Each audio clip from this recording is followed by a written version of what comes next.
Bonjour à tous et à toutes, je suis content de vous retrouver. Aujourd'hui, on parle du dos, on parle de douleur au dos, on parle d'articulation. Vous le savez, les conseils que je vous donne ne remplacent pas ceux d'un professionnel de la santé. Je vous invite à en consulter un. Vous allez trouver plusieurs des conseils, des exercices que je vous donne aujourd'hui dans mon livre Plus jamais malade, mon approche globale pour un corps en santé, et on fera aussi des allusions à mon roman Corps étranger, publié aux éditions Stanké. Vrai ou faux, j'ai une sciatique, donc j'ai une hernie discale.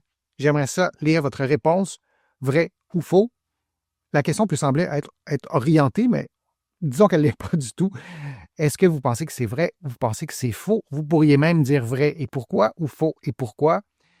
Alors, vrai ou faux, j'ai une sciatique, donc j'ai une hernie discale. C'est une confusion qui est assez courante de mêler un peu ces deux termes. Alors, c'est faux. Le mot sciatique décrit une douleur qui suit le trajet du nerf sciatique, mais, donc, toujours le mot sciatique ne précise pas ce qui la cause cette douleur de type sciatique. On va parler de sciatalgie, on va parler il y a dans le langage populaire, on peut utiliser le mot sciatique de toutes sortes de façons, mais on pourrait plutôt le dire que c'est une douleur de type sciatique qui suit le trajet du nerf sciatique qu'on voit à l'écran en ce moment qui est en jaune. Le nerf sciatique part d'une racine nerveuse qui est au niveau du dos. Vous voyez le petit point rouge qui va descendre, qui va passer à travers la fesse, qui va descendre vers la cuisse. Et là, le nerf va changer de nom.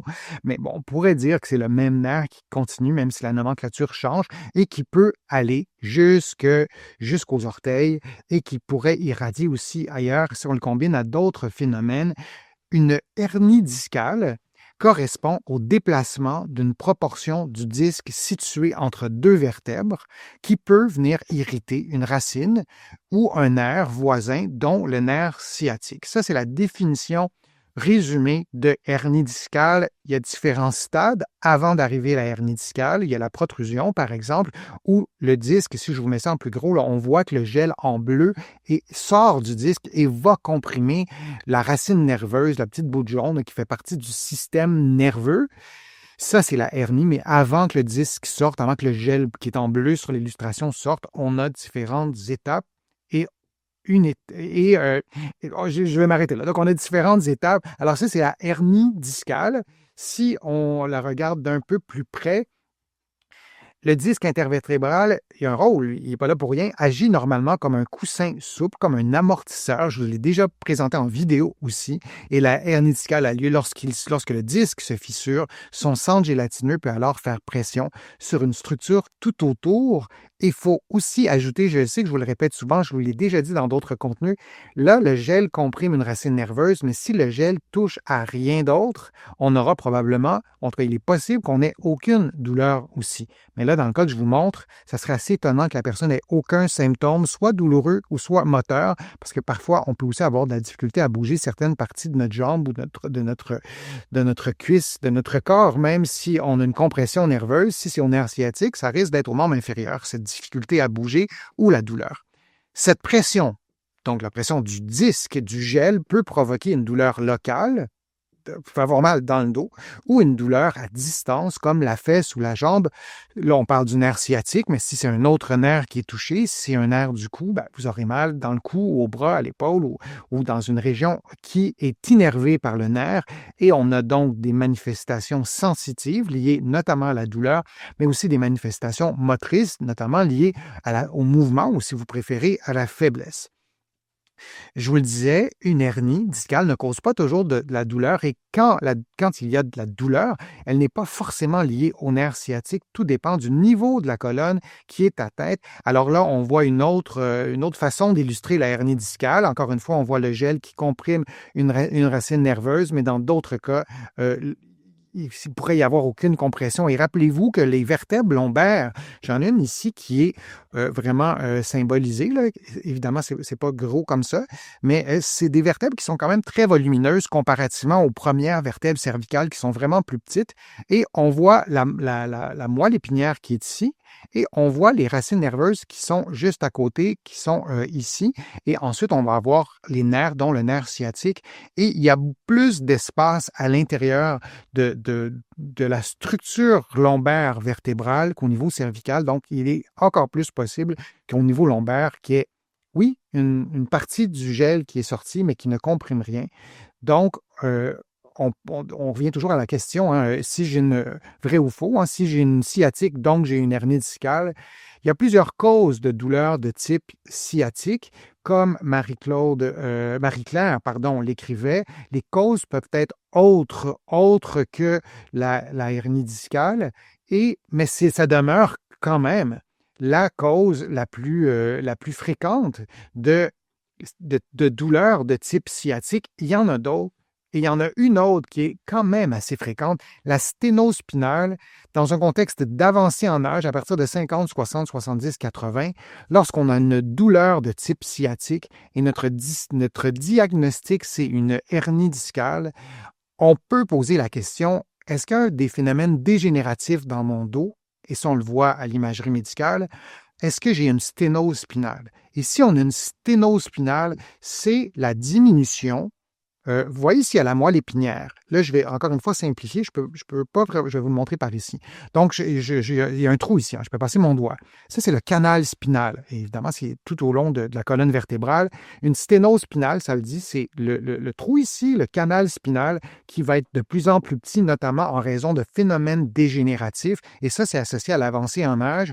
Là, le but de mon contenu du moment, ce n'est pas de vous donner des traitements pour tout ça, des conseils pour tout ça, des informations pour tout ça, mais si c'est une sténose spinale, ça n'a rien à voir avec une hernie discale d'une certaine façon.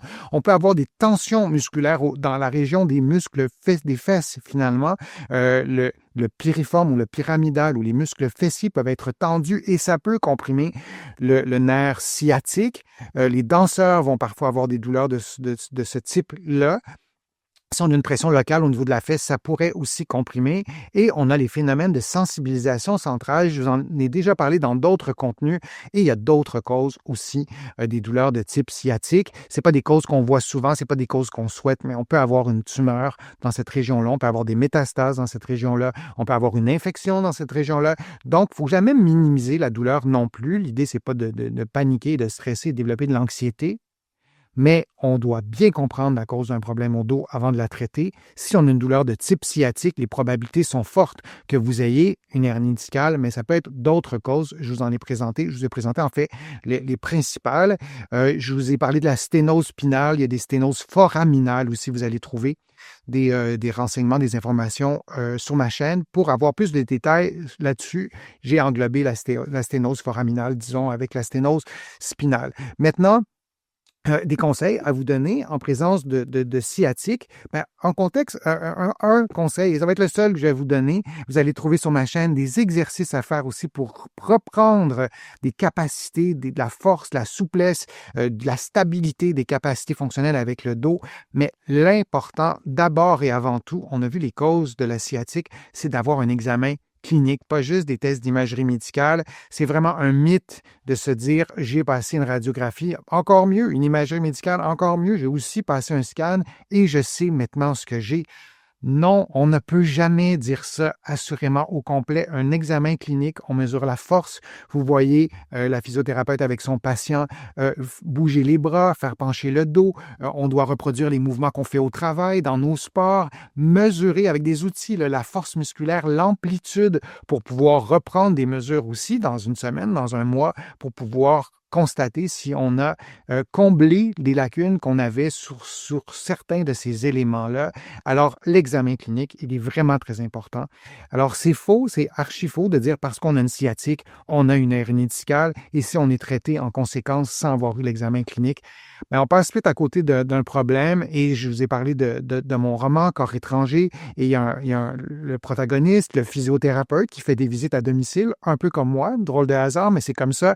Et il raconte qu'il y a eu une patiente aussi qui avait une douleur au dos et c'était des métastases au dos, donc ça n'avait pas été identifié. Parfois, c'est difficile, parfois on ne peut pas, on ne lance pas la pierre à personne, mais c'est bien important d'avoir un examen clinique, pas juste des examens d'imagerie médicale. Je vous remercie de votre présence, je vous remercie de vos questions. C'est toujours vraiment un grand plaisir de vous présenter ces contenus. Vous allez trouver beaucoup d'informations sur mon site web, le www.denisfortier.ca. Vous pouvez vous abonner gratuitement à l'infolettre. Vous allez trouver aussi beaucoup d'informations dans mes livres, notamment Plus jamais malade, mon approche globale pour un corps en santé.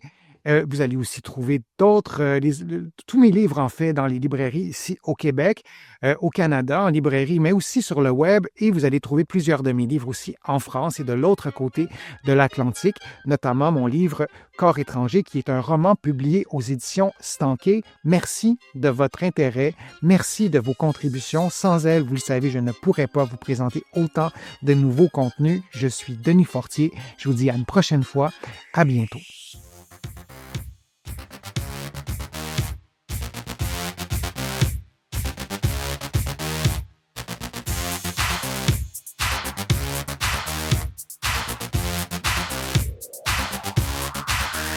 Shh.